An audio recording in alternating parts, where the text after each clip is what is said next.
All right, well. This is the old biologist. I was gonna holler at y'all about planting some late season food plots. And it is late. We're in the third week of October, but these old boys got in a bind and hired me to come out here and plant this thing. I got about a half a dozen, 7 plots that we're gonna put out for them to try to get some deer killed. And this place is just covered slam up with deer, looking at their habitat, looking at their greenbrier and their honeysuckle and blackberry. What few trumpet creeper I've seen, they got a boatload of them. And I wanted to talk real quick about what I affectionately call a killing plot. This will help you get your deer density under control, but it will not feed them through the winter or the growing season. But I'm gonna flip this thing around and here in just a minute. And what we got here is a very small, very rank plot on the edge of a peanut field. And ideally, it's a little clumpy because it's a little wet. We're trying to get her dead. But ideally, you want your soil to look like that. Maybe a little bit less clumpy. But what we mostly had to work with is this crap right here that's pretty rank. And we're gonna do, since this is right here next to a ag field, we're just gonna do some cereal grains and a little fertilizer.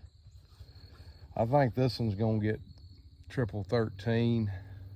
I prefer, with any type of legume component, 8-24-24 or 0-20-20. Any clovers, any cowpeas, which, you know, cowpeas are summer plot, but any clovers, winter or perennial, annual or perennial, like 8-24-24.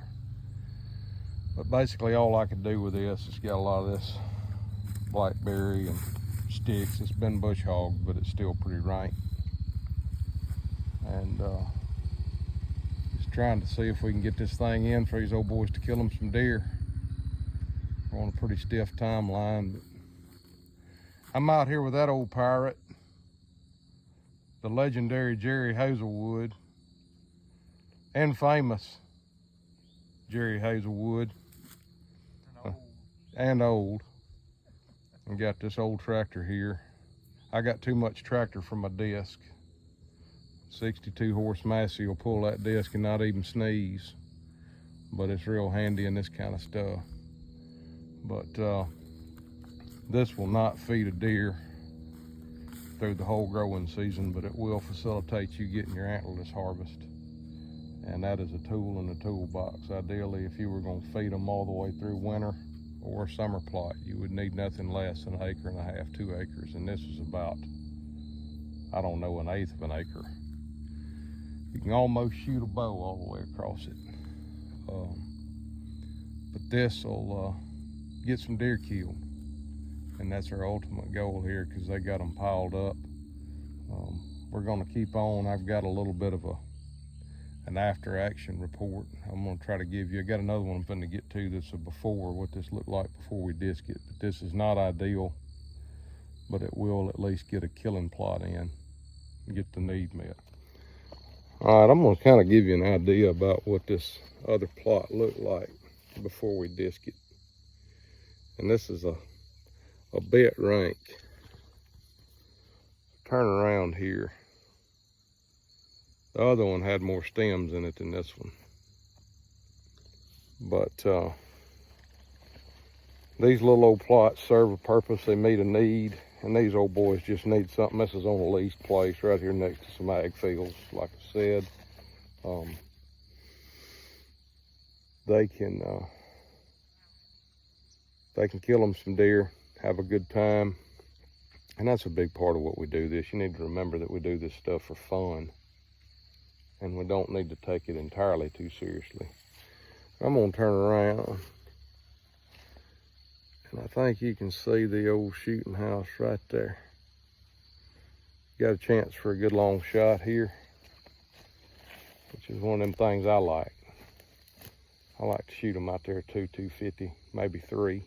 Get past 3, there's a lot of wiggle and wobble, and you may hit where you was aiming, but that deer may not be there when that bullet gets there. You got about a 3/4 of a second flight time of a bullet at 300 yards with a 308. But these old plots are a little rank, and we're gonna get back to rolling this old Massey. But I think that these will work out. They are a little late, but we've got good soil moisture. We're just a day or so past a decent rain. And as soon as these seeds hit the ground, they should germinate within a day and be up within 3. So we're cautiously optimistic. We're a good way from a frost. So these plots are late, but they still have a minute and an opportunity to get up. And little plots like this are nothing but a attractant.